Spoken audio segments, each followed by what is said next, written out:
I think you have to be rich to die well in this country.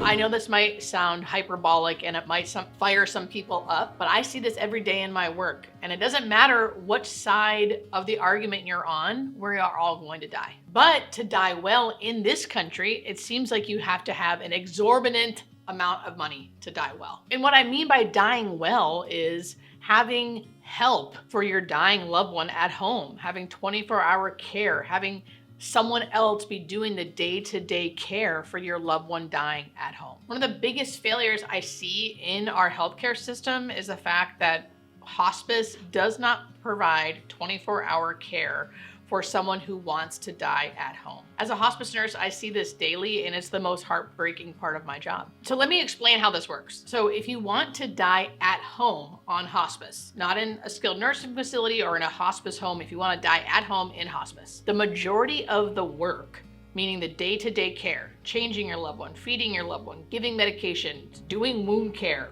things like that, that's gonna fall on the family. I'd say it's like 80% family, 20% hospice. Hospice does not provide 24-hour care. There are certain circumstances where that can happen. It's called continuous care, but Medicare only allows us to provide continuous care, which is 24-hour nursing, if we can prove to Medicare that the person has symptoms that are not controlled. That has nothing to do with custodial care, which is like the day-to-day living care, changing, feeding, giving medications, things like that. And any hospice company that tries to say that they will provide continuous care for like caregiving needs is committing Medicare fraud and giving all the other hospice companies a bad name, which is a whole nother video, but just so you guys know. So what I mean by you have to be rich to die well is when I do these admissions and I'm telling the family, we're gonna be here once or twice a week, we'll send a CNA once or twice a week, you can call us 24 hours a day.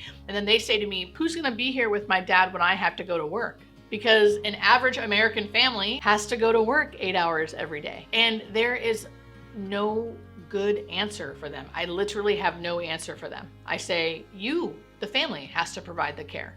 Well, how do we provide the care? We have to go to work. Or let's say it's a husband and wife and the husband is on hospice and the wife now has to carry the insurance and go to work to pay for their living. She can't stop working to care for him because she has to keep working, 1, to have money for the household, and 2, to have insurance. There is literally no good answer. You have to pay out of pocket, which is usually thousands of dollars a week, which most working class families can't afford. And there is such thing as government assistance called IHHS. However, you only can get IHHS if you fall below a certain poverty level, which most working class families do not fall beneath. So they don't get that service. Now, again, I'm not against people having a lot of money, and I'm not against people not having enough money to be able to get government assistance. That's amazing. I'm glad that we have things like that in America. But it's the in-between, it's this discrepancy that I see